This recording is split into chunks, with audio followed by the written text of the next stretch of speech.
Jinjitera naman pala yung ate Becky mo eh. Sana nilapitan mo yung nanay mo, tapos sinumbong mo.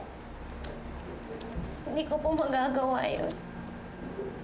Masasaktan po si inay kapag nalaman niya na nag-away kami ni ate.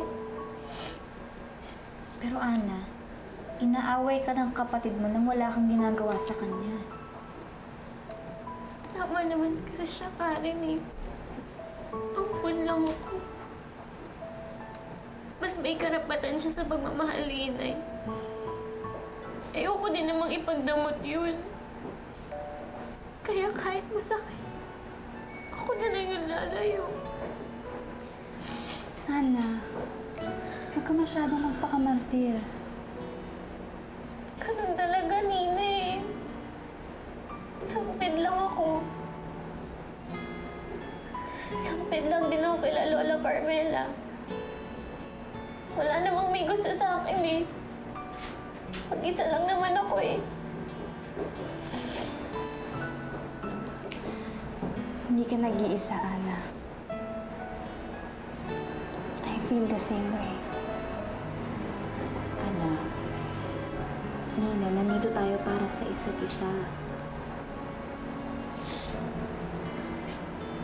Salamat.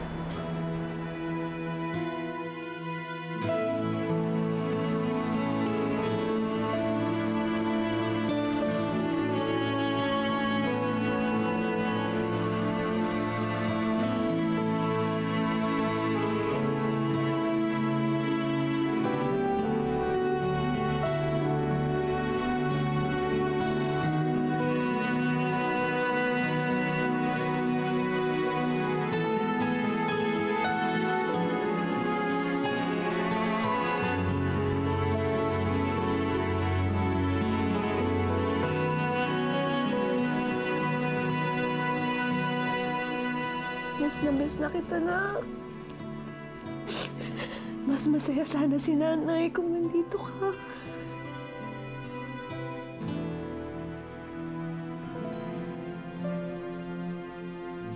Nay?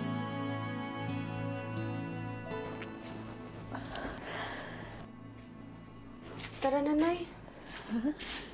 Kain na tayo. Pinagluto ko yung paborito mong ulam.